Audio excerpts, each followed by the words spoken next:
From Simeon's house just 50 men arose, their ears attuned where southern border flows. They walked the ridge of Seir's unwelcome height, not out for glory but to set things right. This was no horde in blaring, boastful might. The mountain chose the size, the scale, the fight. Each movement matched the land, the tale, the tone, as measured force made rugged path its own. And 4 led forth from Yishi's ancient name. 3 bore Yah's flame, 1 shimmered without frame.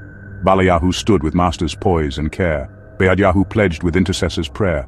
Birayahu watched as shepherds do their flocks, while Ziza shimmered, springing from the rocks. Authority, support, and care entwined, and yet the wild could not be left behind. For Ziza, free from Yahweh's etched design, still bore the pulse of life, untraced, divine. Together in the house of my salvation, they formed a chord of ordered variation. This wasn't chance, the chronicler insists. Their names, their number, form the Exodus. The tribe who hears, the land that calls their name. The chiefs who hold both root and moving flame. But then the verse breaks open, strikes with weight. The remnant of Amalek meets their fate. The Simeonites struck down what once had fled, and found the past still breathing, not yet dead. For Amalek's not merely dust or bone, but cycles wrapped in name and root and tone. Ayin, the eye, where strained perception starts. Mem, waters churn, unsettling the hearts. Then lamed, staff, instruction carved in pain. And kuf, return, the wound that bleeds again. This was the foe, not just a line of men, but ancient loops that lived and breathed again. They struck, but striking's never full or clean. Each blow reveals the parts we've never seen. The remnant lived, the story was not done.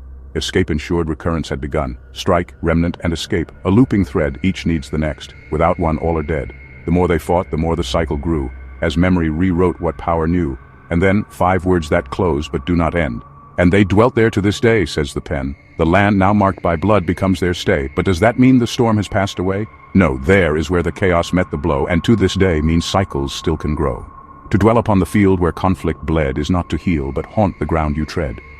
For conquest never breaks the loop alone. It carves it deeper, writes it into stone. You strike to end, but end becomes a seed, and what you plant is repetition's creed.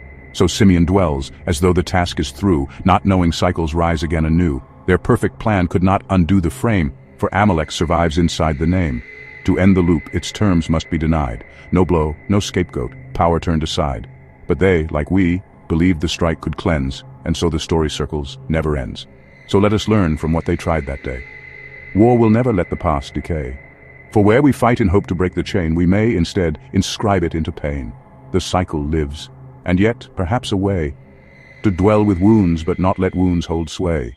To name the past, yet walk a different course. To break the loop not through the hand, but source.